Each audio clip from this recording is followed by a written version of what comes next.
it's a great pleasure to introduce our first speaker, Professor Dermot Moran.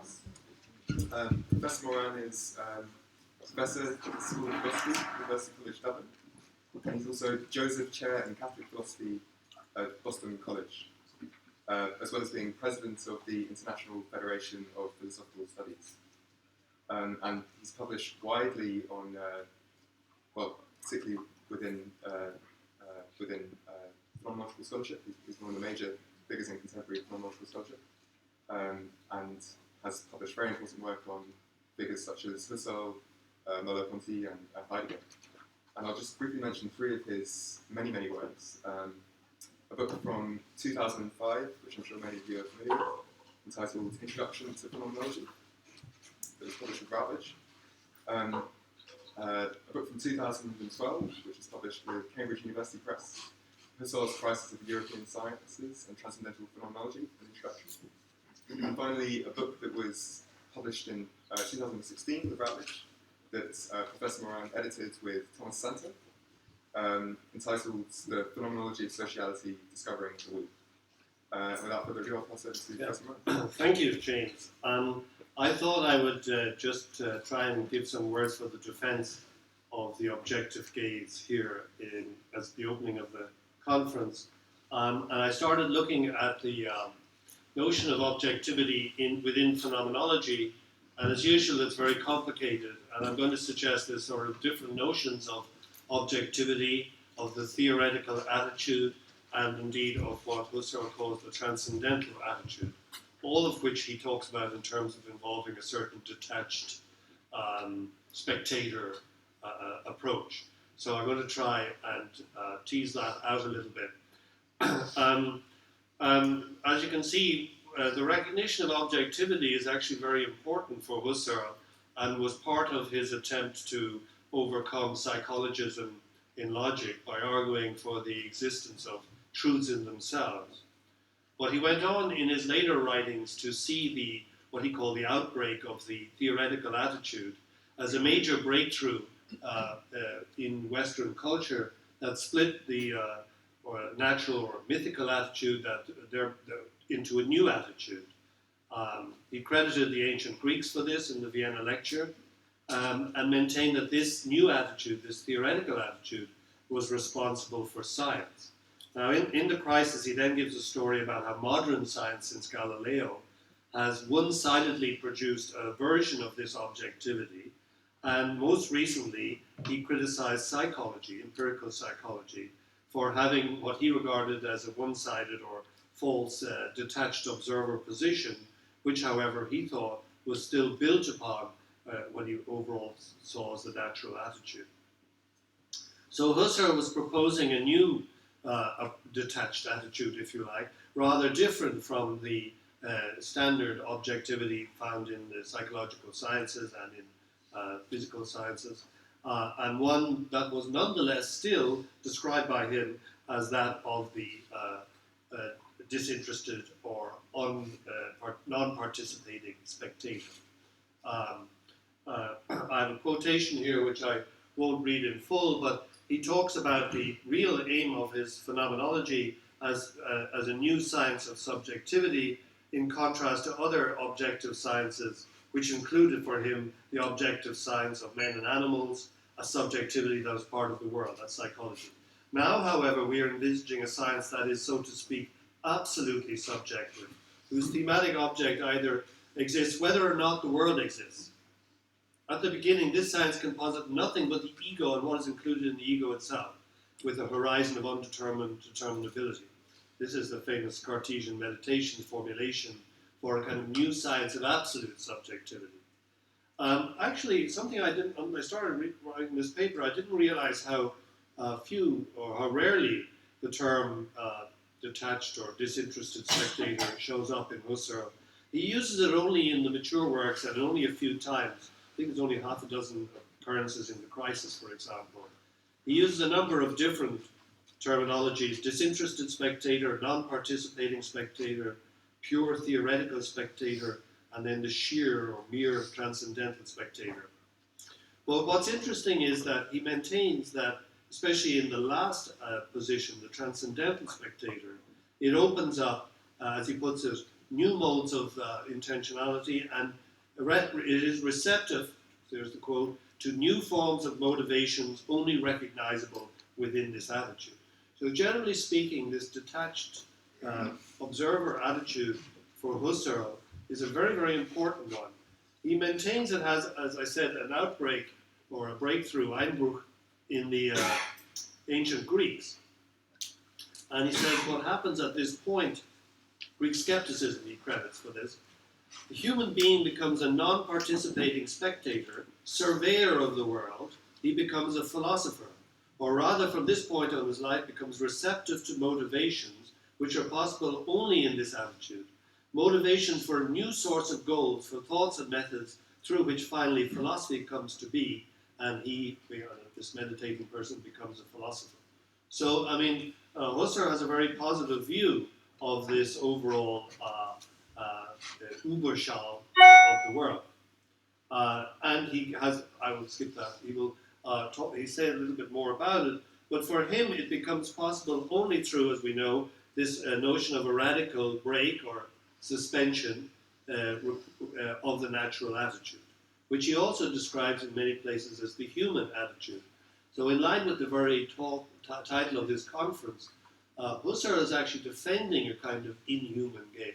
He's very explicit that when we apply the bracketing to the natural attitude, we transcend the human. Thus he writes in Ideas 1, if I carry out the phenomenological epoche, if the ego, the human being, along with the entire world, as it is, naturally supposed, is suspended, then the unadulterated experience of the act with its own essence still remains. And elsewhere in the in the Cartesian Meditations, he speaks about bracketing the life world and all human actions. Now, Husserl, as we know, spent a lot of time emphasizing the importance of this practicing of the epoche. And he more and more characterizes it in terms of gaining a kind of detached, inhuman, if you like, or non-human perspective on the natural attitude. So he writes here in the Amsterdam lectures of 1928, the faith we have in our experiencing, which is at work in whatever specific consciousness one is now having and is precisely there in an unthematized and concealed way, naturally belongs, along with all its further modes of position taking, to the phenomenological content of this moment of process. But such belief is, as such, only disclosed and not participated in by me as phenomenologist. As a moment of mental experience becomes thematic for me through the fact that I take up the phenomenological focus, which means that I move out of the naive and natural practice of taking this or that position to one of holding back from it, and I become, as mere spectator, an observing ego. He goes on to describe how in this bracketing, if you just look at the bold sentence there, through the phenomenological reduction, intentional objectivities as such are first laid open. They were laid open as an essential component of all intentional processes and as an infinitely fruitful theme for phenomenological description. So for him, there is a certain kind of detachment which is fruitful in uncovering the intentional life of pure consciousness. And he goes on in the Amsterdam lectures to say, but I must immediately add that the universality of the phenomenological epoche, as practiced by the phenomenologist from the beginning, the universality in which he or she becomes the mere impartial observer of the totality of conscious life processes, brings about not only a thematic purification of those individual processes, and thereby discloses noematic components, it further directs its power on the ego of consciousness, which it frees of everything concretely human, everything animally real. So, I mean, many, many times you'll find this emphasis that what is happening under the phenomenological reduction is that we remove ourselves as meditating egos, to use Husserl's term, from everything natural, everything human. We are essentially bracketing the human in a way that he thinks is quite different from that of the sort of neutral standpoint of the empirical psychologist. While the psychologist as psychologist was from the first to last included in in the topic in apperceptive form as a person in the world. The phenomenologist, as phenomenologist, on the other hand, is for himself no longer I, this particular person, rather as person he or she is put into parenthesis, is phenomena. So this is a very, there are many, many examples I could give you of those kinds of statements. And, you know, of course, the question immediately arises, and Husserl insisted that the phenomenology was only possible through the epoche, is whether we can actually carry out this kind of detached spectator viewpoint on our own consciousness.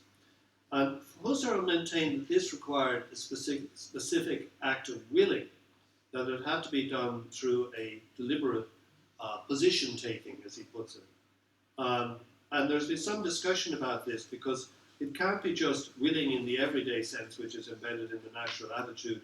It must be a kind of, if you like, higher order willing, about which Husserl has some things to say at various places. He says at one point, you know, that it doesn't have to be motivated by reasons. He thinks like Descartes, we can just consciously decide to take a position in between endorsement and skepticism, and indeed not even involved in criticism, but in a kind of suspension of commitment.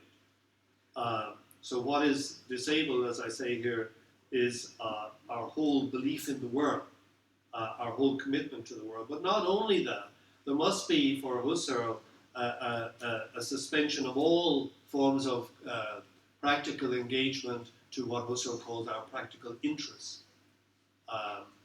And this raises a question which Heidegger puts up immediately as to whether really such understanding is possible, or whether all understanding is not governed by a fundamental mood, so that even what Husserl calls the detached inspection is for Heidegger itself a kind of mood, a kind of tarrying along, as he says. So that, just to give you the critique that Heidegger makes, Heidegger thinks that Husserl's theoretical attitude is not something that can be consistently carried out, because for him, the theoretical attitude is not, like Husserl claimed, absolute. And indeed, the very idea that we are always in moods, as he puts it, goes against the idea of knowing the world absolutely, of there being any absolute position taking.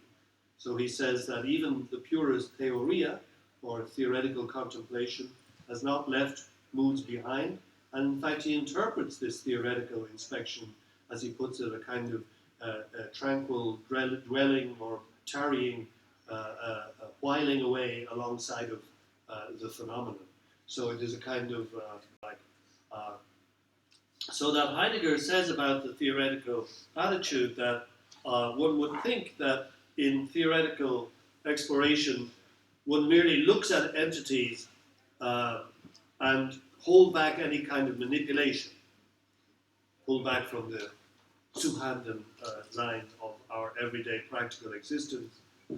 What is then decisive in the emergence of the theoretical attitude would then lie in the disappearance of practice. But he doesn't believe that. He rather says, no, in fact, just as praxis has its own kind of sight, so also theoretical research is not without a praxis of its own. So this is an important, if you like, addition to the thinking about the theoretical attitude. I don't think it directly contradicts Husserl. The suggestion is that there is a continued praxis involved. Husserl maintains this as well, because for him, if one isn't constantly applying the bracketing and self-suspension, if you like, from the natural attitude, one has a danger of falling back into it, a kind of transcendental psychologism or transcendental naivete creeping in. So for Husserl, it was one that required kind of permanent vigilance, and so in that sense it was a kind of praxis. But it's not very clear for Husserl what kind of a praxis it is. So I'll turn briefly to Merleau-Ponty, who I think is actually very interesting on this, and he mediates in some respects between Husserl and Heidegger on this topic. I think one of the great advantages of Merleau-Ponty was that he was able to see the problems inherent in the Husserlian approach, and sometimes borrowed from either Heidegger or indeed Sartre to give himself a different insight. Well, one of the claims that Merleau-Ponty will make, and I'll show you some slides here where he says this kind of thing, is to negotiate that the transcendental life is different from, if you like, the theoretical life. There's a tendency in Husserl to speak about the emergence of the theoretical attitude of the ancient Greeks as already a breakthrough to the transcendental. And there's a kind of merging of the two in terms of, as we've seen, this language of the detached spectator. But for Merleau-Ponty, he makes a distinction between the intellectual, theoretical attitude and the transcendental. So he writes already in the Phenomenology of Perception, we have discovered with the natural and social worlds the truly transcendental, which is not the totality of constituting operations, whereby a transparent world, free from obscurity and impenetrable solidity, is spread out before an impartial spectator, but rather that ambiguous life in which the forms of transcendence have their origin, and which through a fundamental contradiction puts me in communication with them. On this basis, knowledge is possible. So, Merleau-Ponty maintains that, if you like, this true transcendental is a kind of a dialectical mediation, as he says. He even uses the term hyper-dialectic. I just skipped one of those slides. But he describes it here as a situational thought, a thought in contact with being. And the aim, of course, is, he says, to shake off false evidences, to denounce the significations cut off from the experience of being, emptied, and to criticize itself in the measure that it itself becomes one of them. So I'll skip another one here.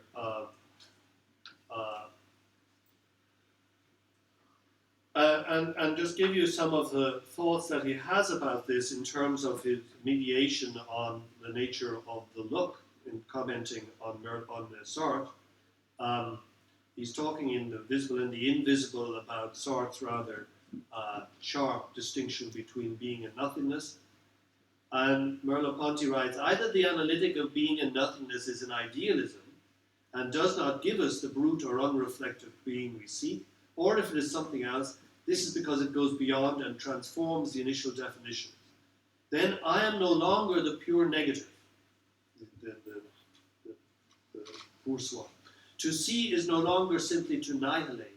The relation between what I see and I who see is not one of immediate or frontal contradiction. Things attract my look. The gaze caresses the things. It espouses their contours and their reliefs.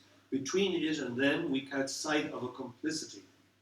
And he goes on to say, in the vision is not the immediate relationship of the for itself with the in itself. The analytic of being in nothingness is the seer who forgets that he has a body, and that which he sees is always beneath what he sees, who tries to force the passage towards pure being and pure nothingness by installing himself in pure vision, who makes himself a visionary, but who is thrown back to his own opacity as a seer and to the depth of his being. Now, Merleau-Ponty has lots of critical things to say about this concept of a pure seer. So here's a quote which I think is relevant. Pure seer, he becomes a thing seen through an ontological catastrophe, through a pure event, which is for him the impossible. Or if he can comprehend it, it would be only by backing down the alleged ubiquity of the vision, by foregoing the idea of being everything, that is, of being nothing, by learning to know, within the vision itself, a sort of palpation of things, within the overhead survey itself, the survol, an inherence, sort dans le survol, même une inhérence. So the idea is that for Merleau-Ponty, there has to be a kind of, he says this actually several times, there has to be a third way between the theoretical approach and the approach of the natural consciousness. And it is one which he describes as a kind of dialectical approach at times, but which involves, and he very frequently uses this notion of a kind of inherence in being. And of course, there is this famous quotation already where he is talking about the difference between a theoretical look and philosophy. And I think this actually is in part a critique of what we saw in Husserl, because Husserl tends to identify them as we saw in some of the earlier quotations I used. Philosophy is not science, Merleau-Ponty writes, because science believes it can soar above the object, survoler, and hold the correlation of knowledge with being as established, whereas philosophy is the set of questions wherein he who questions is himself implicated by the question.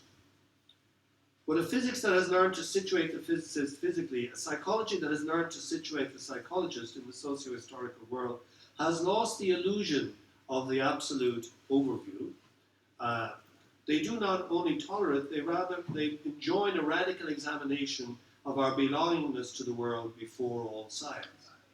So Merleau-Ponty is really claiming that although there is an absolute view established within the sciences, it is not the total view because it lacks the, if you like, socio-historical contextualization that is necessary for us to understand how the total view is, if you like, implicated in our historical and social view.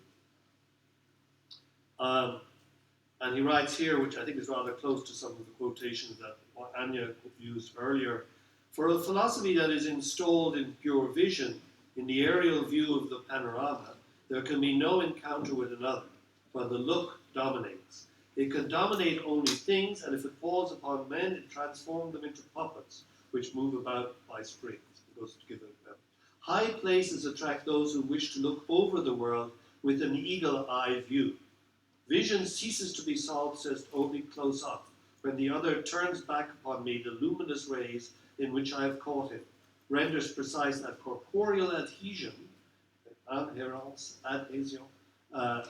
attachment, of which I have a presentment in the agile movement of his eyes. So this is a key point that Merleau-Ponty makes regarding Husserl in The Philosopher and His Shadow, where he says, commenting on Husserl, there is indeed an I which makes itself indifferent, a pure knower, in order to grasp all things without remainder, to spread all things out before itself, and to objectify and gain intellectual possession of them. This I is a purely theoretical attitude, which seeks to render visible the relationships which can provide knowledge of being as it comes to be. It's quoting Husserl's ideas too. But it's just this I which is not the philosopher, just this attitude which is not philosophy. It is the science of nature, or, in a deeper sense, a certain philosophy which gives birth to, and which comes back to the pure I and to its correlative, things simply as things, stripped of every action predicate and every value predicate. From ideas 2 onwards, Husserl's reflection escaped this tete-a-tete between pure subject and pure things. Bloße Sache, as Merleau-Ponty often quotes Husserl. They look down deeper to the fundamental. Now, I'm not sure it's entirely true that Husserl found a third way between the embeddedness in the natural attitude and the escape into the theoretical attitude by some kind of socio-culturally embodied and embedded sort of mediation that has the character of the dialectic that Merleau-Ponty is talking about and the inherence in things. I think there's a lot of difficulty with that view. I think that Merleau-Ponty takes Husserl further than he would have wished to go. If I could put it in one sentence, for Merleau-Ponty,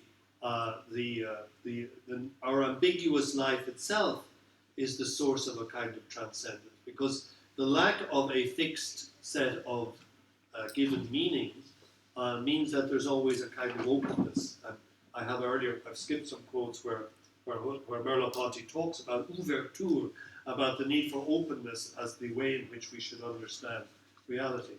But I'm not sure that's the same as what Husserl is saying. Let me just give you some of Husserl's views. Sorry, can I just go back? Husserl actually seemed to think that we could have a consistent transcendental stance that actually generated a new form of experience. He writes, the transcendental focus which is set up through a radical and consistent reduction signifies nothing less than an altering of the whole form of life, Weben's form. Wittgenstein's term, previously practiced not only by the particular I and we, but also historically by humanity as a whole. Now, what he's saying there is that we are altering the form of life which is previously practiced by human beings in historical and social context. So he's not saying what Merleau-Ponty is saying, which is that in order to get to the transcendental, we go back into the social, historical, and cultural lives of people. He's saying the exact opposite. He's talking about an absolute, all-embracing and radical shift in the natural living along the Hinleben, a change in the mode of experience and thinking of every other kind of activity, and also in all the modes of reason. This radical undergirding of this sort of life and work and attitude of all of life on the foundation of transcendental experience must, by virtue of its absolute alienness from everything that we normally are accustomed to, be very hard to understand. So, Husserl is arguing that his transcendental detached spectator is actually very, very different from the kind of embedded, embodied, socialized, included spectator, if you like, you could use that term, of Merleau-Ponty. And I have, perhaps I'll come towards finishing with this quotation from The Crisis, where Husserl puts forward what he thinks transcendental phenomenology should do. And for him, he says, it overcomes naturalistic objectivism.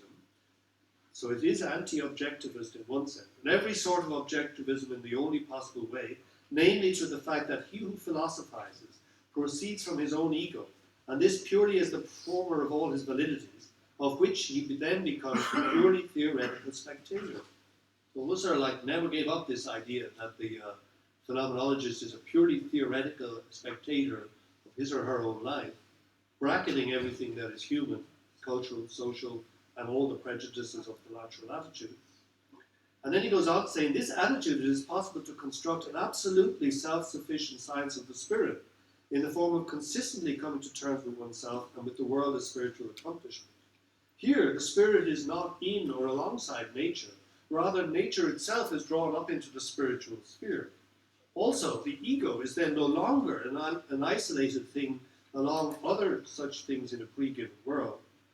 In general, the serious mutual exteriority of ego persons, their being alongside one another, ceases in favor of an inward being for one another and mutual interpenetration.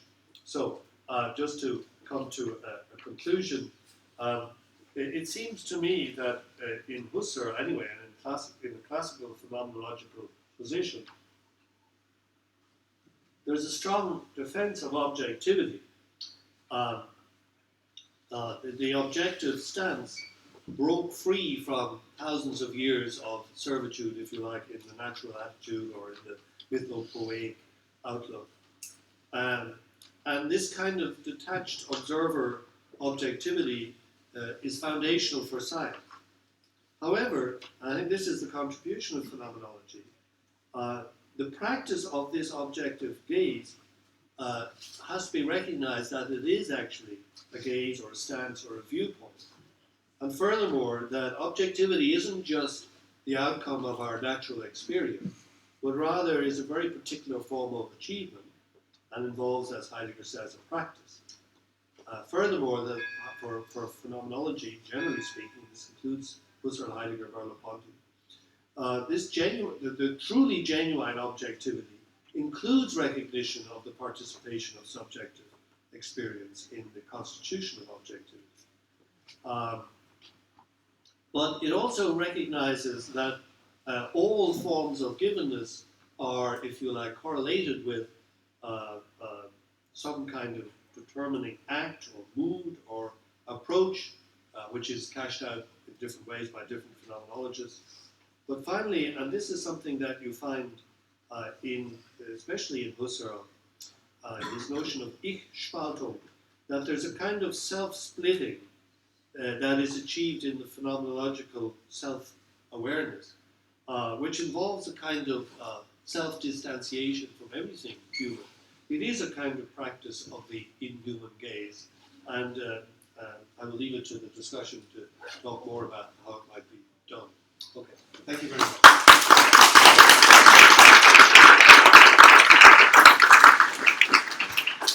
So we now have just under 20 minutes for questions. And if you could raise your hand if you have a question, and raise your finger if you have a follow-up response to the question that's just happened.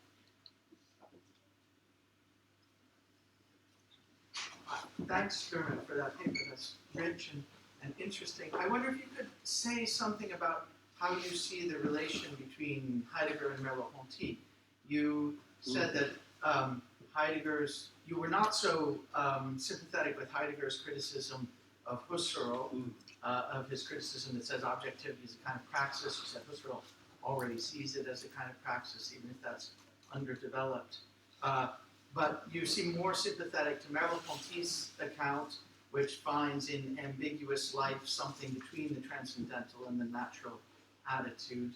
But Merleau-Ponty, of course, also says that the phrase is something from the preface, something like the final lesson of the reduction is that it can never be performed.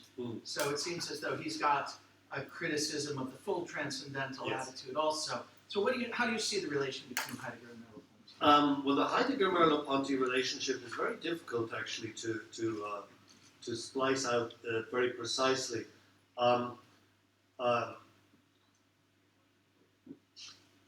Paradoxically, the later Merleau-Ponty comes back closer to Husserl. In The Philosopher and His Shadow, and in The Visible and in the Invisible, you see a real wrestling with Husserl's thought. In between, if you like, I think in the 50s especially, there was a strong influence of Heidegger, but it's the later Heidegger. It seems to be much more the Heidegger of the essays on language and on poetry and so on. Because one of the things that I've been struck by is that Merleau-Ponty does not say much about this notion of a Grundstimmung, or a fundamental mood, as determining all our engagement with things. Or if he does it in a language of the pre-conscious, pre-theoretical bodily engagement or something like that. So he doesn't sort of come to the idea that, which you find very much in the later Heidegger, that whole historical periods can be governed by fundamental moods, and which makes Heidegger very relativistic. For Heidegger, the happening of being, as it were, is something that just takes place in different cultures in different ways, and there may be no way of mediating between them. I think Merleau-Ponty has a different view of history, actually, because he's much more, well, it's less in his earlier writings, he's much more committed to something like a Marxist dialectic. So he does think that there's a kind of possible of evolution towards a more, all-inclusive, historical, mediated viewpoint. This Ineinandersein, which he takes largely from Husserl, is for him a kind of goal, this idea of human being with one another in some kind of more clarified manner. So that's sort of my general reflections on it.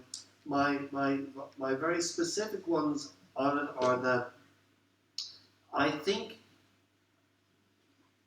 I'm very influenced by Merleau-Ponty's essay, The Philosopher and His Shadow, on Husserl. And in that, Merleau-Ponty is largely talking about Husserl's ideas too. And he's taking from that this distinction between the natural and the transcendental attitude. I was amazed to discover, I just gave a paper on this actually recently in Boston, of all places, that Heidegger almost never refers to the natural attitude. It's only once or twice in some of the lectures. And in fact, what he says about it is very much like what Merleau-Ponty says, namely that it shouldn't be described as an attitude because it's deeper than any attitude, and it's almost exactly what Merleau-Ponty says. So in that regard, there's a community between them in saying that our fundamental being in the world is so deep, it is so entangled with body and things and all the rest of it, that it could not be abstracted out as an attitude at all. So that's. Yes, I would like to emphasize the difference between two types of objectifying or inhuman cases. The one which is usual is the one of the natural attitude amplified by the scientific work, namely detaching oneself from the intentional object, observing it, characterizing it. The second type of objectifying attitude is the one you have exposed very, very accurately, namely the one of the transcendental observer or ego, who really tries to catch the whole of the mental life under this case. And the second one, the attitude of the transcendental ego, is precisely the one that suspends the objectifying attitude of I alluded to before. So there are really two types of objectifying attitudes. And here, I think the attitude of Merleau-Ponty with his embodiment is probably something in between, namely something in which one is still engaged with the world, but in a non-objectifying way. So would you accept these three parts? You said it much better than me, actually. What you said was, I think I agree with that almost entirely, or perhaps entirely. I agree. I think the first important thing that is, Husserl says many, many times that the objectifying attitude of the sciences, of the natural sciences and social sciences and psychology, is built on the natural attitude. So there's a kind of, if you like, objectification thrust, if you like, towards objectification inbuilt in the natural attitude. Because the natural attitude has this reifying belief in reality, in the real, in psychology, the minds of human beings and animals, their behavior in some objectified manner. So you're right that Husserl often says that the sciences of that the objective sciences are built on the natural attitude and the kind of objectivity that they use is built within it. So when we radically change that, we get to a new form of objectivity. And you said something which I should have said. That involves suspending not just the natural attitude, but this kind of objectification that is inherent in the natural attitude. The problem is that for Husserl, he uses the same language for articulating how that the new stance is to be seen, non-participating, disengaged, purely recognizing new forms of intentional motivation that are not available on the other attitude. But this is all very formal. It's not very clear how we get this sense of the life of this spectator ego. And Husserl seemed more concerned that almost inevitably, and that gets closer to Heidegger, this new transcendental self-aware stance is likely to fall back into the objectivism of the natural attitude. That this tendency for verfallen or something like that is inbuilt. It's almost impossible to keep to the purified self. The difference between, seems to me, despite some remarks in the late Husserl, is that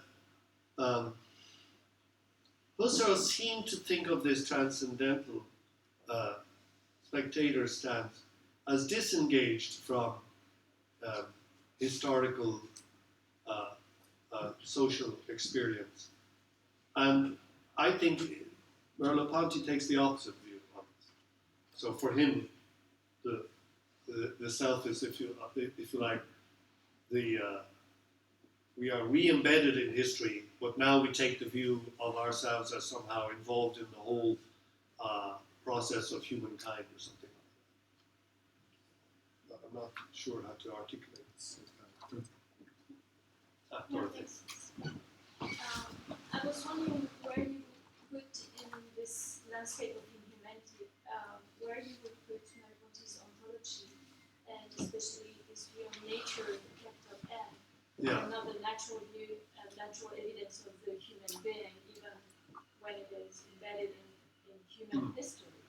But where would you put Merleau-Ponty's insistence, growing insistence, starting from phenomenology perception already, on the fact that, for example, if we want to describe accurately perception, we would not say I perceive, but it perceives inhumanly. So it's already an inhuman gaze, quite literally. Yes. And this is growingly present as he develops his ontology throughout his work up to Invisible and Invisible. So I was wondering where it would fit in your... It fit not so well, because this movement in the later Merleau-Ponty, in the lectures on nature, kind of new, if you like, a new kind of organism. Organismus. In other words, some kind of organic thinking about human beings in terms of their intersection with organic nature. That seems to go against the transcendental, and has led a lot of people to read Merleau-Ponty as no longer being a transcendental philosopher, as being some kind of naturalist philosopher, or vitalist like Bergson or something like that. I mean, there are different tendencies to read Merleau-Ponty in this. There's a danger. You asked me what I think about it. I think there's a danger, especially with his really strong insistence on what he calls the monism of the flesh, that you are in a kind of monism in the late Merleau-Ponty, which doesn't go well with all of this dialectical discussion in the visible and the invisible. I find it difficult to keep it all in balance. I think Merleau-Ponty did as well. I have some suspicions about what he means by one sees. I think possibly through the influence of Scheler or even Freud or some other thinkers, think Merleau-Ponty took the view that that early childhood was without egoic identification or distinction. That there was like a kind of an anonymous, pre-conscious, plural self or something like that prior to the individualization. And you get remarks to that effect in the visible and the invisible in the notes, in the working notes. But I can't see that as going with the strong insistence in other texts like The Philosopher and the Shadow on maintaining phenomenology and the transcendental perspective. And I don't know the answer. I think that the late ontology in Merleau-Ponty doesn't sit well with this transcendental. So we have 3 people on the list, so if you could make your questions and responses fairly brief. So, Thank you. So in the Heideggerian Wittgenstein or Wittgensteinian Heidegger that I inherited, what's our agreement about when he is includes agreement and feeling about things, and so insofar as the objective gaze or objective seeing, objective stance entails for Heidegger at least a certain it comes through the mood of tranquility. I wonder if you could say a bit more about, insofar as how we feel about things sort of picks out values, picks out what we think is important about things. I was wondering if you could say a bit more about, the goodness of objectivity. I agree that objectivity is good, but I wonder if you could say a bit more about value and science. I mean, for instance, I imagine that what motivates, for instance, someone to say why objectivity is not good is in part because of suspicion that the objective gaze is a value neutral, but but maybe can't be by virtue of being human. As one of Right. Yeah. Okay. Well, I suppose we need to make this distinction that was being made earlier between, if you like, objectivity that is, if you like, contextualized within the natural attitude, and something like transcendental objectivity. But the first kind of objectivity, it's clear that Husserl and others, and Heidegger, would both agree that it's not value neutral, that it has a distinctive set of values of its own. It has what Husserl calls theoretical interests, so it's interest-driven, and so there's a sense in which Husserl gives an account of how that evolved with Galileo and that in the physical sciences and also in psychology. So there was a certain assumption about the priority of matter and assumptions that spirit is somehow annexed to matter and so on. So there's a whole story there about how objectivity evolved in the sciences. And so the view would not be that it was value neutral, at least not in that count. The more difficult one is to characterize what happens in the detached spectator stance. And there, I haven't done this, but or at least not. I wasn't trying to do this in this short paper, but Heidegger has a lot of things to say later on about Gelassenheit and about letting be and about standing back from things and so on, as a very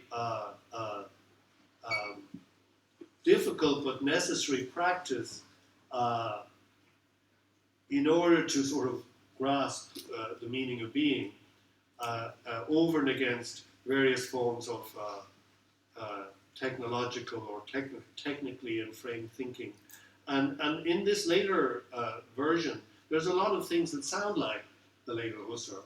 That there's a new stance that you can take towards seeing values as values, if you like. So the transcendental stance is not meant to endorse certain values, at least initially, for Husserl and Heidegger, but to identify how it is that we as human beings are motivated by values, that kind of thing. So there's a different step left. I suppose that's the best way to approach it. So thanks a lot. One dimension that I thought you didn't say so much about, but which I would like you to perhaps say a little bit more about, is the question of whether there might be a relation between the objectifying gaze of the author on the transcendental subject and the transcendental subject's ability to constitute objectivity. So it might be some interesting relation there. And I do think that there are interesting cases in Husserl's work where he does precisely say that. So precisely as a result of me coming to obtain a new self-understanding, as a result of being the object of the author's assessment, yes, I also come to acquire the capacity to constitute new forms of objectivity.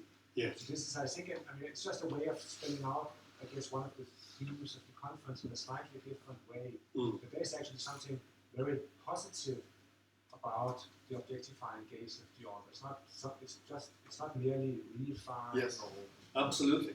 I agree.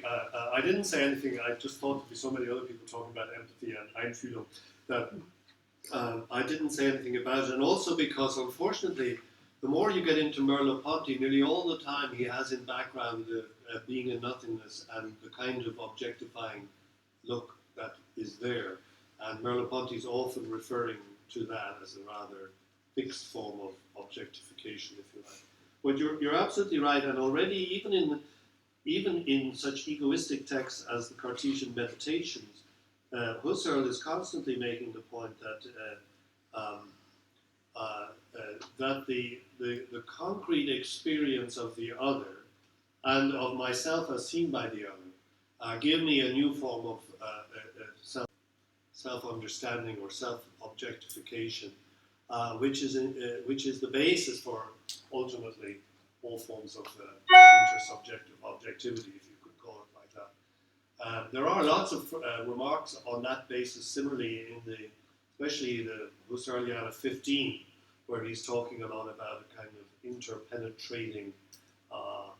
He even talks about mirroring, Spiegelung, that human beings do, whereby we gain a sense of myself as the other sees me, but not in the negative. I mean, it's not in the sense of the trapped voyeur in Sartre, but in ways which are obvious in the use of language or in coming to self-awareness of oneself as a member of a community or a family and all those kind of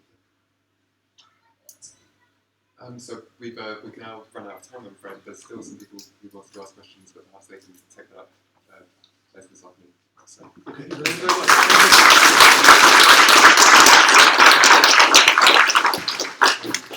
Just to talk to everyone, guys, just to remind you that because we have such a very full schedule, we have to be very strict with the timing and keep the questioning fairly concise as possible. Thank you. Yes.